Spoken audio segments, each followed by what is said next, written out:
السلام عليكم، مرحبا بكم. ان شاء الله تكونوا بخير وان شاء الله تكونوا لاباس. كما راكم تلاحظوا اليوم درت لكم طمينه جزائريه، يعني وصفه تقليديه ومعروفه ونديروها في الافراح تاعنا. مادام يعني المولود على الابواب حبيت نقول لكم الطريقه اللي نديرها انا في الدار، يعني طريقه سهله. اول حاجه نجيبوا مقلاة يعني تكون ثقيله شويه، نحطوها على نار تكون متوسطه الى قليله.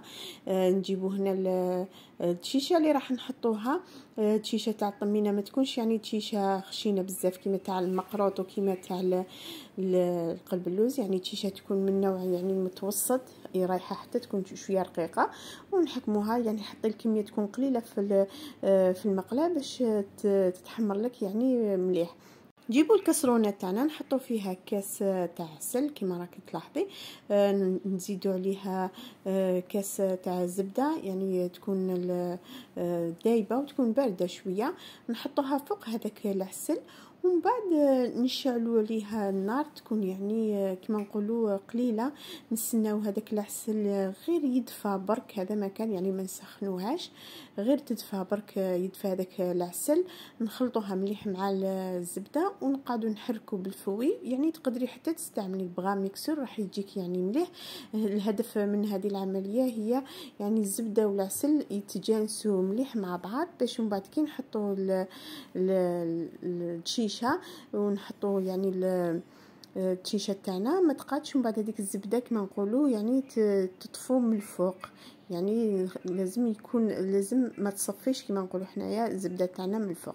نحط الكاس الاول ومن بعد نزيد نجيبوا الكاس الثاني نحطوه بالعقل ونخلطوه بالفوي كما راكي تلاحظي. خلطيه هكا مليح، حكمي يعني الكاس الثاني دائما حطيه بالعقل، يعني كما نقولوا كميات متقطعه، ما تحطيش كاس على ضربه. ومن بعد واش ديري حكمي خلطيها مليح بالفوي تاعك حتى يعني تشوفي الشيشه يعني تجانست مليح مع العسل والزبده بهذه الطريقه. شوفي هنا تبان لك يعني شويه جاريه بصح، ومن بعد هذيك الشيشه تتشرب لك كاع العسل والمنقارين.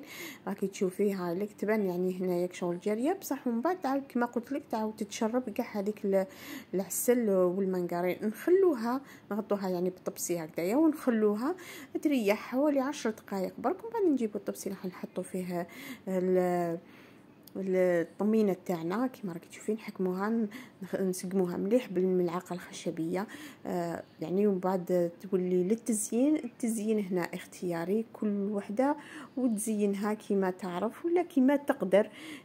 بزاف يديروا لها غير حلوه الترك، وكاين اللي يخلطوا لها اللوز والجوز، يعني كما قلت لك في الاخير تولي ليك يعني. وناس زمان كانوا يديروها غير بالقرفه، يعني الطمينه كما نقولوا بنتها تاني في القرفه. مستحيل ديري الطمينه وما لازمش تكون القرفه، لازم تكون هي حاضره.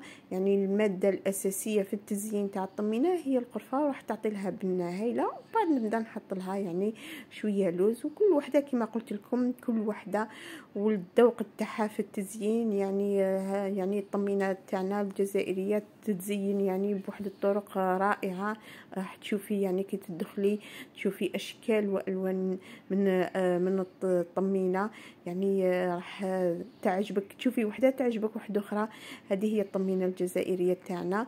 ان شاء الله يا ربي تنال اعجابكم. نكمل نشبعها حتى يعني نحط لها هنا تاني شويه حلوه الترك، نكمل نشبعها مليح. ولازم زيدي تخليها تريح شويه يعني قبل ما يتناولوها لاولادك ولا يعني ضيافك. هذه هي الطمينه تاعنا، بنينه بالبزاف كما قلت لكم. وكاين بزاف يعني يخلط لها الجلجلان، كاين يخلط لها في العسل يحط لها حلوه الترك، يعني اشكال بزاف تاع الطمينه يعني ابدعوا فيها. يعني زادوا لها كما نقولوا منكهات، زادت لها بنه على بنه.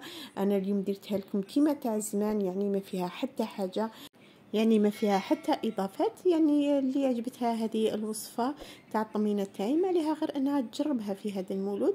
وان شاء الله تنال اعجابكم. ما عليكم غير انكم تفعلوا الجرس والاشتراك في القناه وتبارطاجيو الفيديو لاكبر عدد من المشاهدين.